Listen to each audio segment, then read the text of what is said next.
안녕하세요 여러분, 의무기록 관리 및 실무 시간입니다. 날이 많이 좋아졌죠. 또 많이 확진자가 나오지 않아서 다행이라고 생각을 하고 있는데, 우리 학생들 남는 시간 동안 얼마나 더 효율적으로 활용을 하고 있는지, 그리고 이제 이루고 싶은 것들 다 이루고 있는지 궁금하네요. 우리 학생들 하고 싶은 거 열심히 하시고요. 그 다음에 공부도 열심히 해 주시기를 바랍니다.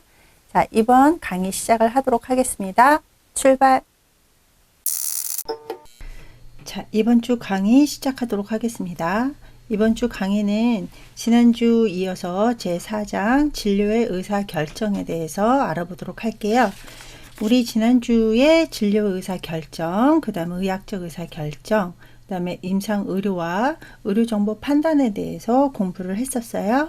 자, 이번 주는 의학적 의사결정 지원 시스템이 어떤 것들이 있고, 그 다음에 지식 습득의 방법에는 어떤 종류들이 있고, 그 다음에 지식관리 시스템은 어떻게 이루어져야 되는지에 대해서 한번 공부를 해보도록 하겠습니다. 자, 의사결정 지원 시스템 유래를 한번 보면, 이제 가장 먼저 70년대에 스캇 모턴이라는 분이 어떤 이제 매니지먼트 디시전 시스템이라는 용어를 사용을 해서 의사결정을 할 때 어떤 지원에 대한 시스템이 있어야 된다라고 이제 사용을 했는데요. 78년도에 킨하고 스캇 모턴이라는 분이 이제 저서에서 디시전 서포트 시스템이라는 용어로 이제 처음 사용이 되면서 의사 결정을 할 때 지원되는 시스템이 있어야 된다. 그래서 시스템의 정의를 살펴보면요. 여러 가지 의사 결정을 할 때 문제가 이제 생기잖아요. 그러면 이제 그런 것들을 해결하기 위해서 복수의 대안을 개발하고 비교 평가하고 그 다음에 최저간을 선택하는 이런 의사결정 과정을 지원하는 정보 시스템이 이루어져야 된다. 그래서 그것을 의사결정 지원 시스템이라고 한다라고 이제 정의를 내렸어요. 그래서 얘 같은 경우는 어떤 이제 정통적인 데이터 처리라는 것도 있고요. 그 다음에 계량적으로 분석하는 기법을 통합을 해서 어떤 의사를 결정하는 결정자가 보다 쉽고 정확하게 그리고 신속하고 다양하게 문제를 해결할 수 있도록 정보 시스템 환경을 제공을 해줘야 된다 라고 해서 의사결정 지원 시스템이라는 게 생겨났고요. 의학적 의사결정 지원 시스템에 대해서 한번 살펴볼게요. 그래서 이제 디시전 서포트 시스템은 똑같은데 앞에 이제 클리니컬이라는 단어를 붙여서 의학적으로 의사결정을 할 때 어떤 지원 시스템이 이루어져야 되는지에 대해서 한번 살펴볼게요.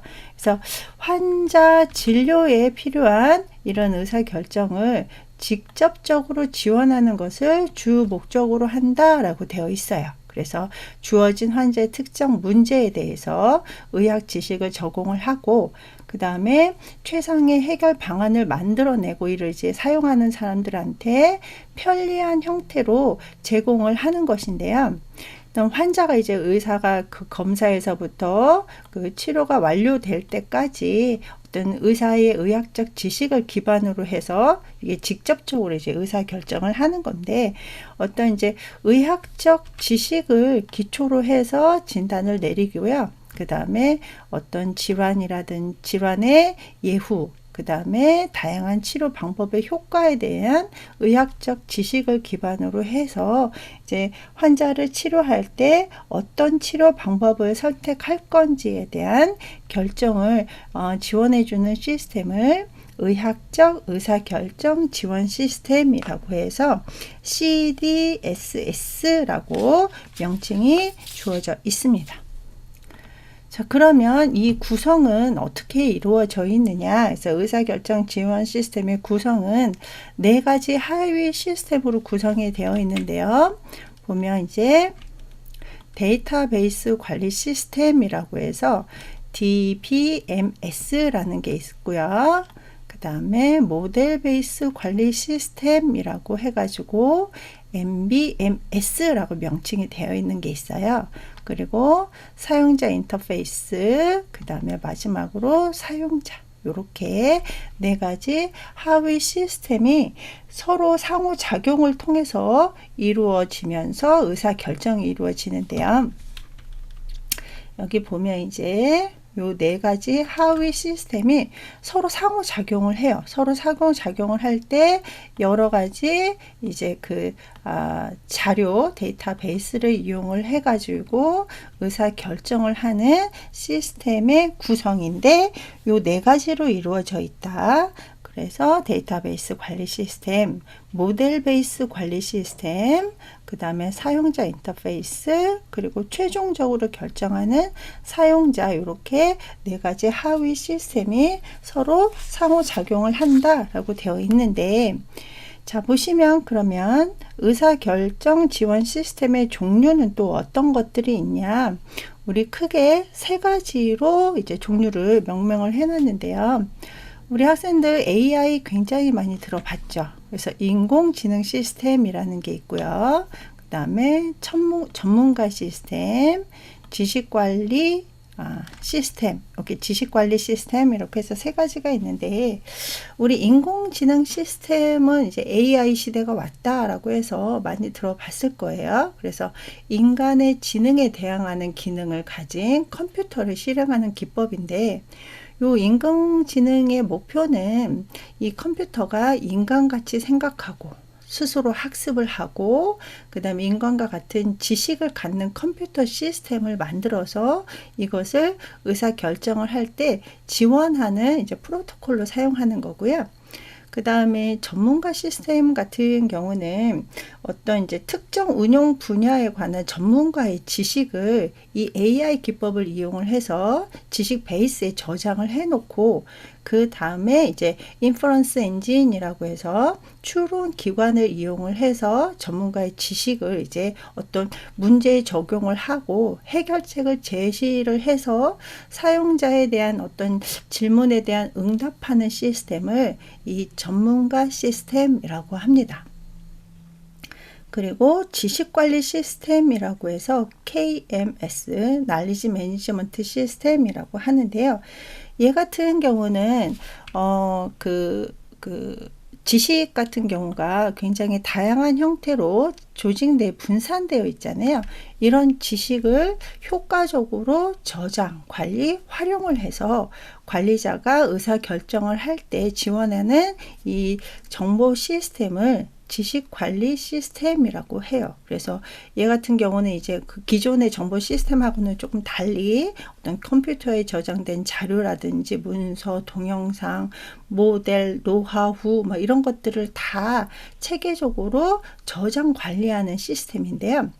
어떤 의료 분야 같은 경우는 어떤 그 전문가 시스템이라든지 지식관리 시스템을 혼합해서 사용을 하는데 그 기반에는 이제 AI가 들어있다라고 생각하면 됩니다. 자, 그러면 이제 그 분석적 모델링 대안이라고 해서 의사결정 지원 시스템의 특성에 대해서 한번 살펴볼게요. 그래가지고 크게 5가지 모델링이 있는데요. 보시면 인과 분석이라는 게 있고 위험 분석, 민감도 분석, 목표 추구 분석, 최적화 분석 이렇게 5가지로 모델링이 되어 있습니다. 그래서 인과 분석 같은 경우는 이제 그 변수들 간의 관계를 변화시켜 가면서 그에 따른 이제 다른 변수들의 값에 어떤 영향을 미치는지에 대해서 한번 이제 인과 분석을 통해서 이렇게 분석하는 뭐 이런 것들이고요. 위험 분석 같은 경우는 여기에도 나와 있다시피 미래에 발생할지도 모르는 위험에 대해서 미리 예측해 보는 거예요. 예측해서 통해서 그것이 이제 확률이라든지 아니면은 의사결정표라든지 시뮬레이션, 우리 시뮬레이션 굉장히 많이 해봐야 된다라고 하잖아요. 그래서 시뮬레이션 기법을 통해서 미래의 어떤 위험에 대해서 미리 예측해보고 그것을 대처 방법을 만들어 놓는 것을 위험 분석이라고 합니다. 자, 그 다음에 민감도 분석 같은 경우는 이제 한 개의 변수를 계속 변경을 통해서, 한 개의 변수 같은 경우를 이제 계속 변경하면서 그 결과로 발생하는 다른 변수들의 변화를 이제 관찰해서 이제 민감도가 어느 정도인지에 대해서 이제 그 분석해 보는 거고요. 목표 추구 분석 같은 경우는 일단 목표치를 설정을 해요. 목표치를 설정을 하고 그 목표치에 달성할 수 있는 관련 변수들 간의 값을 찾아가는 분석 방법이거든요. 그래서 우리가 하나의 목표를 만들어 놓고 그것을 이제 어떻게 해야 되는지에 대한 분석이고요. 그 다음에 이제 최적화 분석 같은 경우는 약간 이제 목표 추구 분석하고 비슷하기는 하지만 목표 추구 같은 경우는 이제 그 목표 하나를 구체적인 목표를 이제 설정을 해 놓는 반면에 최적화 분석 같은 경우는 이제 여러 가지 목표 변수의 최적값을 구해 놓는 거예요. 그래서 그 뭐 위험 변수라든지 뭐 인과 분석 이런 것들을 다 통해서 어떤 것들이 되어 있느냐, 그래서 어떤 것들을 목표 변수로 해야 되느냐, 이런 것들을 이제 분석하는 방법을 최적화 분석이라고 합니다. 자, 개발 방식을 한번 볼게요. 그래서 우리가 총 이제 5단계를 통해서 의사결정 시스템을 개발을 하게 되는데, 일단은 어떤 이제 그 목표에 대한 요구사항을 분석을 하게 되겠죠. 요구사항을 분석을 해서 요 하위 4가지 시스템을 설계를 해요. 우리 아까 4가지 하위 시스템 있었죠. 그래서 이제 유저 인터페이스, 데이터베이스, 모델 베이스 그 다음에 지식 베이스, 이렇게 4가지 하위 시스템을 설계를 해서 프로토타입을 하나를 만들어요.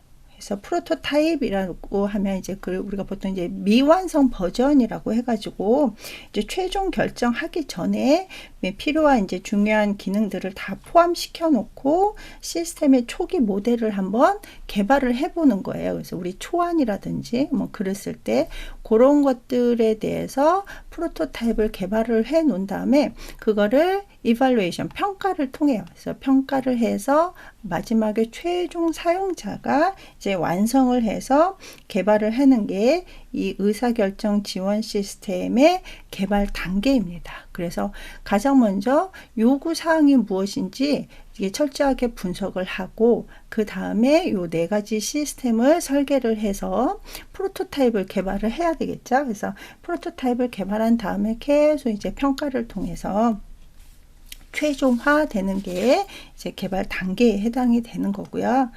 그 다음에 이제 우리나라에서 이 의사결정 시스템의 개발 사례에 대해서 한번 몇 가지 살펴볼게요. 보시면 지금 이제 사용되고 있는 그 의사결정 지원 시스템인데요.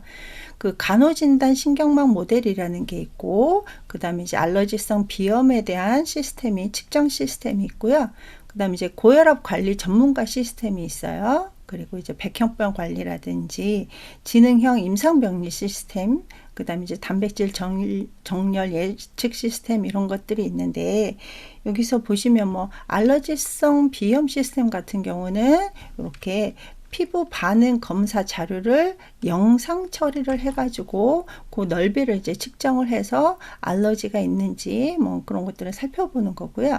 이 고혈압 관리 전문가 시스템 같은 경우는 여기 보시면 지역사회의 보건소나 보건지소, 그 다음에 보건진료소에서 근무하는 보건요원을 대상으로 해서 그 고혈압 관리에 필요한 전문 지식을 제공하는 시스템이에요. 그래서 어떤 의사결정 나무에서 추출한 어떤 지식이라든지 전문의의 지식을 비교 검증하기 위해서 규칙을 만들어 놓은 요 고혈압 관리 전문가 시스템이 있고요.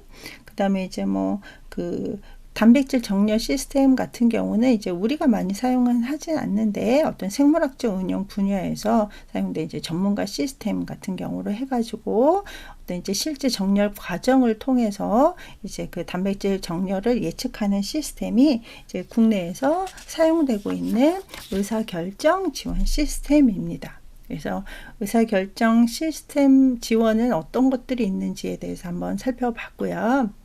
자, 그 다음에 지식 습득의 방법에 대해서 한번 살펴볼 건데, 우리가 어떤 지식을 습득을 할 때 어떤 방법을 통하느냐에 따라서 달라지는데요. 크게 이제 5가지 방법이 있어요. 그래서 규칙 기반 추론, 그 다음에 사례 기반 추론이라는 게 있고, 우리 두뇌를 모방한 신경 회로망의 지식 습득 방법이 있고, 그 다음에 통계적 분석을 통하는 게 있고, 그 다음에 의사결정 나무를 통해서 지식을 습득하는 방법이 있는데, 먼저 규칙 기반 추론에 대해서 한번 살펴볼게요. 이 규칙 기반 추론 같은 경우는 우리가 이제 그 인간이 가장 오랫동안 사용하던 보편화된 지식 습득이라고 되어 있어요. 그래서 어떤 그 이론적인 거라고 생각을 하시면 돼요. 그래서 이제 이런 지식 표현 같은 경우는 정태적이고 개념적인 관계에 대한 지식이라든지 문제 해결 지식 표현으로 이제 나누어 볼 수 있다라고 되어 있거든요. 그래서 규칙을 기반으로 해서 우리가 이제 유추해내는 과정을 통해서 지식을 습득하는 건데요. 얘 같은 경우는 이제 정태적 지식이라는 게 있고 절차적 지식이라는 걸로 이제 구분해 놓는다라고 되어 있는데, 이 정태적 지식 같은 경우는 이론이고 절차적 지식 같은 경우는 직접적으로 문제 해결에 이제 사용되는 지식이라고 생각을 하시면 돼요. 그래서 이 정태적 지식 같은 경우는 이제 그 문제 해결에 포함되는 이제 객체하고 그 객체 사이의 관계를 개념적으로 이용하고 규정하는 지식. 그래서 조금 아까 얘기했듯이 좀 정태적인 지식이라고 생각을 하면 돼요. 그래서 기반 지식에 저장된 각각의 규칙을 이제 데이터베이스에다가 저장되어 있고, 그것을 이제 사실들과 비교 분석해서 추론해내는 과정을 규칙 기반 추론이라고 하는데요.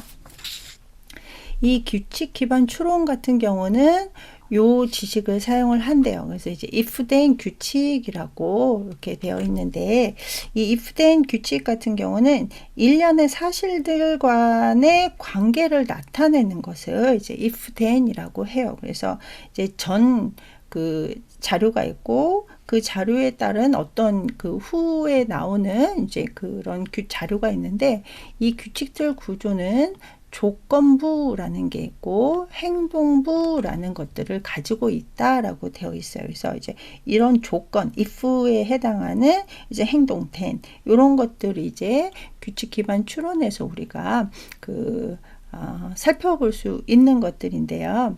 이 규칙 기반 추론 같은 경우는 이제 다른 환자의 데이터베이스라든지 다른 지식 기반을 이제 다루기 위해서 충분한 절차가 필요해요. 그래서 요거 같은 경우는 이제 그런 과정을 인퍼런스 프로세스라고 해서 이런 추론 과정, if then 뭐 이런 이제 추론 과정을 이제 거치게 되고요.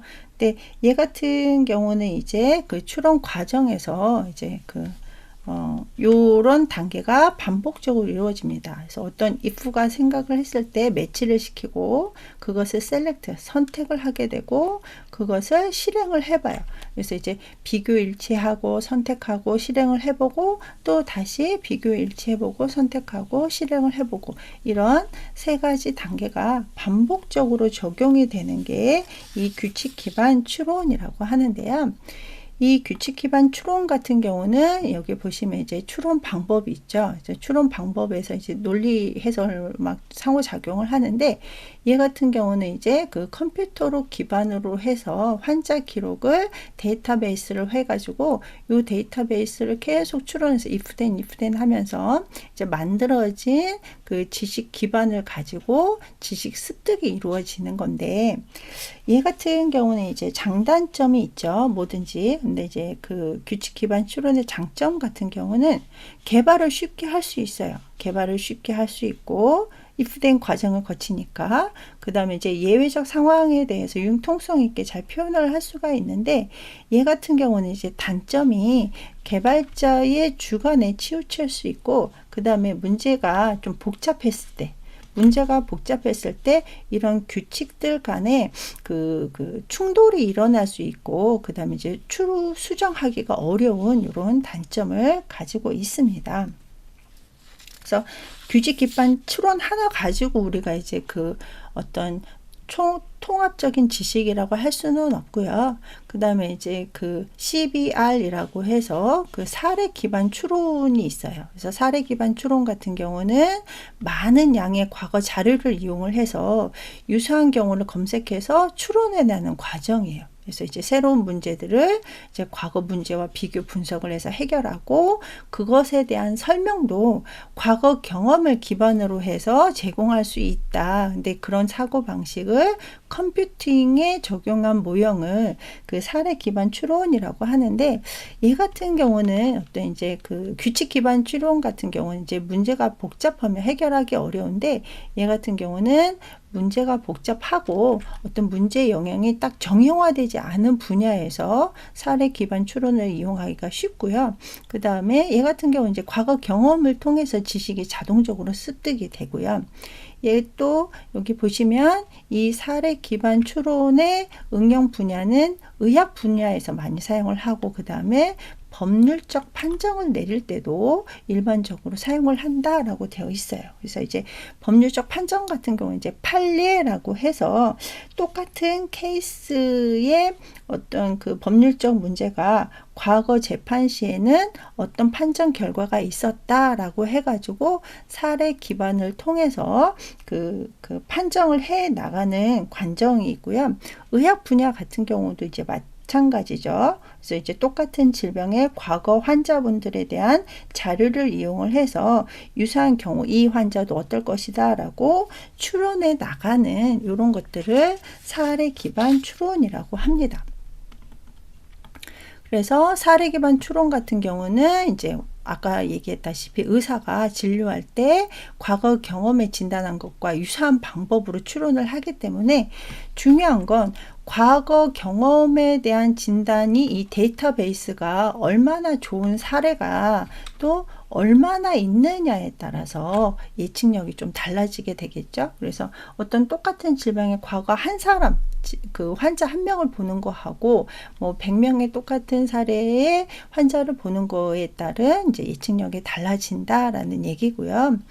여기 보면 이제 그 규칙 기반 추론과 사례 기반 추론의 특징을 조금 비교해 놓은 게 있어요. 그래서 어떤 사례 기반 추론 같은 경우는 이제 과거 사례를 참고해서 하기 때문에 학습 능력에 한계가 없어요. 그래서 이제 우리는 살아가면서 경험을 하기 때문에 그 다음에 다양한 문제를 해결하기가 쉬운데, 약간 규칙 기반 추론 같은 경우는 if된 규칙이 정해져 있기 때문에 어떤 그 지식을 정리하고 하는 시간, 이런 것들이 굉장히 많이 시간이 소비가 된다라는 얘기고요.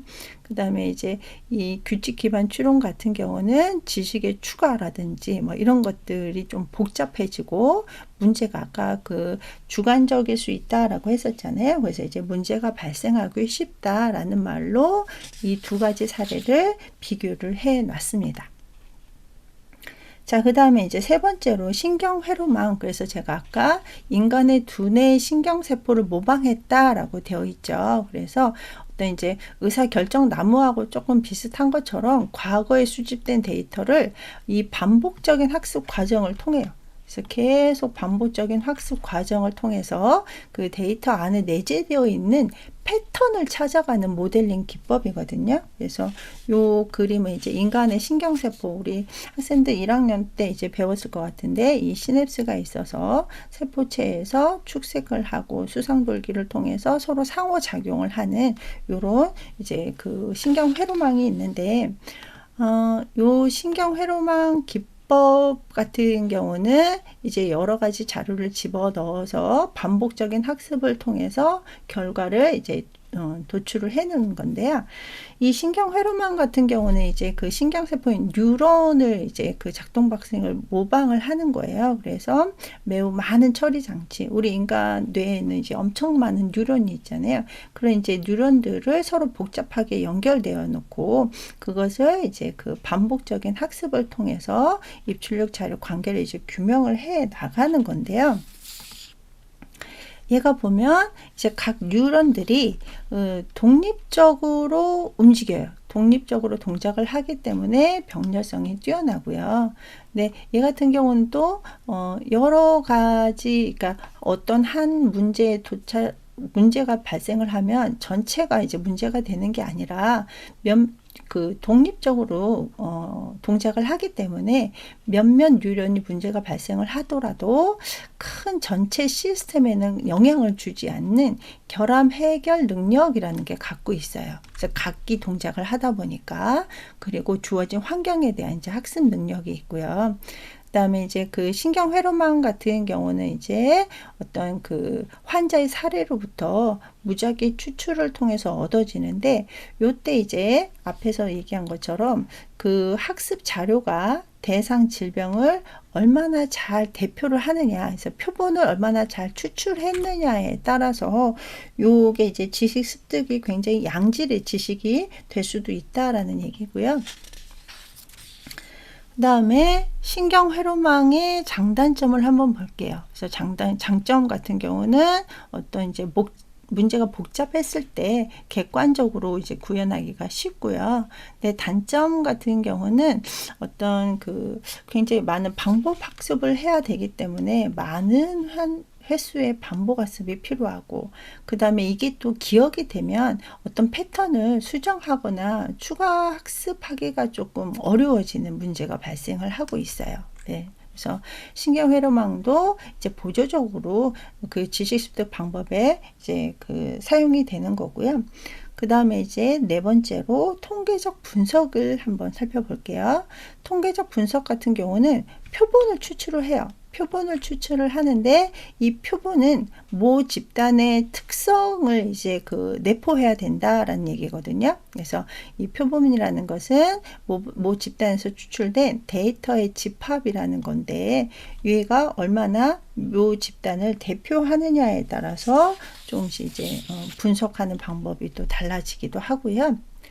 자, 통계적 분석은 처리 방법이 굉장히 많아요. 그래서 기본 통계라는 것도 있고, 회귀 분석, 분산 분석, 그 다음에 시계열 분석, 이런 굉장히 많은데, 여기에서 우리 의료 분야에서 많이 활용하는 것들은 판별 분석이라는 것과 공별량 구조 분석이라는 것이 있습니다. 그래서 판별 분석 같은 경우는 두 집단이 있어요. 모집단. 그래서 여기 이제 얘를 고혈압이나 당뇨를 들었는데, 이 두 집단을 놓고 심장 질환을 앓고 있는 환자들이 어떤 모집단에 속해 있는지에 따라서 한번 판별해 보는 분석 방법이거든요. 그래서 일단은 이제 그룹이 있다. 두 그룹이 있죠. 그래서 요거에 대한 변수. 그래서 이 변수는 이제 심혈관 질환에 해당이 되는 거겠죠. 그래서 이런 것들이 이 변수들의 선형 함수를 작성해서 판별에 얼마나 이제 유용하느냐. 그래서 그 심혈관 질환에 따른 이제 예후 이런 것들을 살펴볼 수 있는 거고요. 공별량 구조 분석 같은 경우는 세 집단 이상의 변수 간의 관계를 설명을 할 때 많이 활용을 하는 건데, 여기 있다시피 이제 가설을 세워놨을 때 데이터와 얼마나 일치하는 것을 한번 살펴보는 것을 공별량 구조 분석이라고 합니다.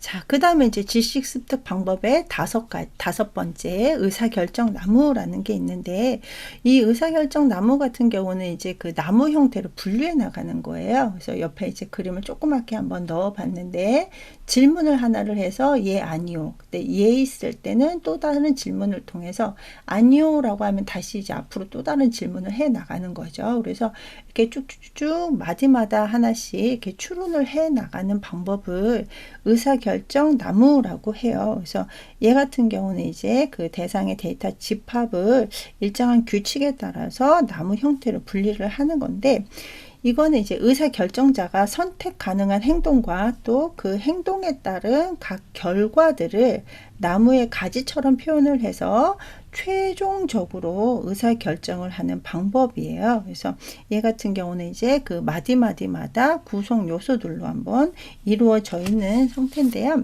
우리가 이제 그 어떤 결정을 해야 될 때 이제 그 고민이 되면 의사결정 나무를 많이 활용을 하기도 하죠.